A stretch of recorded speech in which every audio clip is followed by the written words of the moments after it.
গোটা দেশের রাম মন্দির উদ্বোধন নিয়ে উদ্দীপনার মধ্যে রাজ্যের তৃণমূল কংগ্রেসের সভানেত্রী মুখ্যমন্ত্রী মমতা বন্দ্যোপাধ্যায় ঘোষণা করেছিলেন রাম মন্দির উদ্বোধনের দিনই রাজ্য জুড়ে সমস্ত ধর্মীয় গুরুদের নিয়ে সংহতি যাত্রার আয়োজন হবে।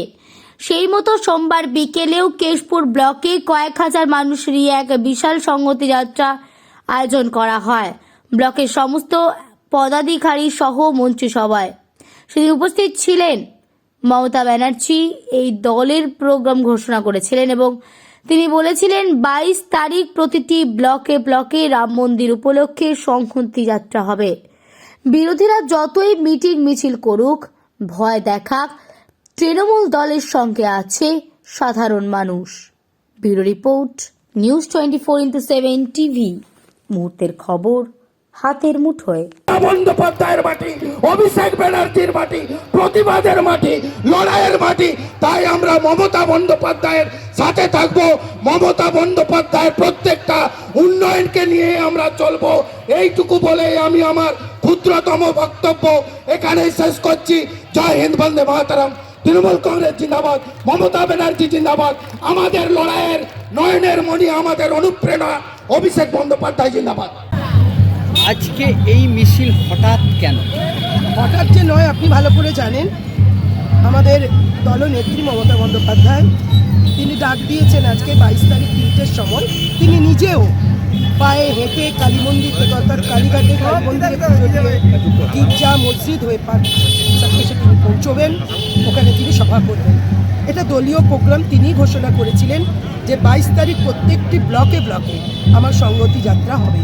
আমরা হিন্দু মুসলিম সবাই একসঙ্গে থাকি। এই যে বললাম, নানা ভাষা, নানা মত, নানা পরিধান, বিবিধের মাঝে দেখো মলার মিলন ও মহৎ।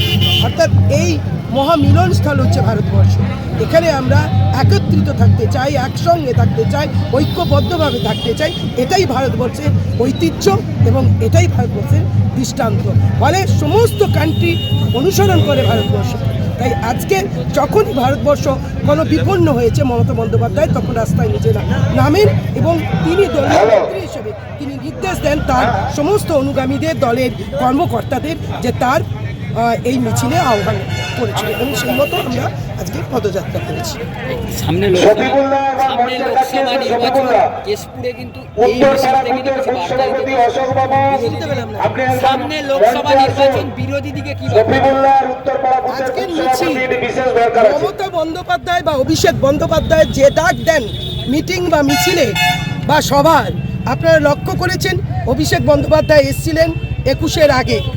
এখানকার সভা আপনারা ফলো করেছেন, লক্ষ্য করেছেন। এবং 21-এর পরে মমতা বন্দ্যোপাধ্যায় এসেছেন মিদনাপুরে, জনজোয়ার, জনস্রোত। এখানেও আজকের মিছিল তার প্রমাণ করছে 2024-এর রেজাল্ট কী হবে।